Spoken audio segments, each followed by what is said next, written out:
اور اللہ نے تم مومنوں پر اپنی کتاب میں یہ حکم نازل فرمایا ہے کہ جب تم کہیں سنو کہ اللہ کی آیتوں سے انکار ہو رہا ہے اور ان کی ہنسی اڑائی جا رہی ہے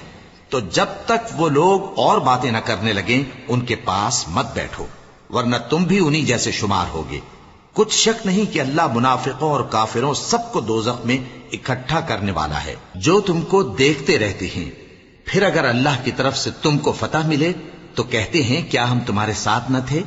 اور اگر کافروں کو فتح نصیب ہو تو ان سے کہتے ہیں کہ کیا ہم تم پر غالب نہیں تھے اور تم کو مسلمانوں کے ہاتھ سے بچایا نہیں۔ اب اللہ تم سب میں قیامت کے دن فیصلہ کر دے گا، اور اللہ کافروں کو مومنوں پر ہرگز غلبہ نہیں دے گا۔ منافق ان چالوں سے اپنے نزدیک اللہ کو دھوکہ دیتی ہیں، یہ اس کو کیا دھوکہ دیں گے، وہ انہی کو دھوکے میں ڈالنے والا ہے۔ اور جب یہ نماز کو کھڑے ہوتے ہیں تو سست اور کاہل ہو کر صرف لوگوں کے دکھانے کو، اور اللہ کو یاد ہی نہیں کرتے مگر بہت کم۔ ڈاواں ڈول ہو رہی ہیں، نہ ان کی طرف ہوتے ہیں نہ ان کی طرف، اور جس کو اللہ بھٹکائے تو تم اس کے لیے کبھی بھی رستہ نہ پاؤ گے۔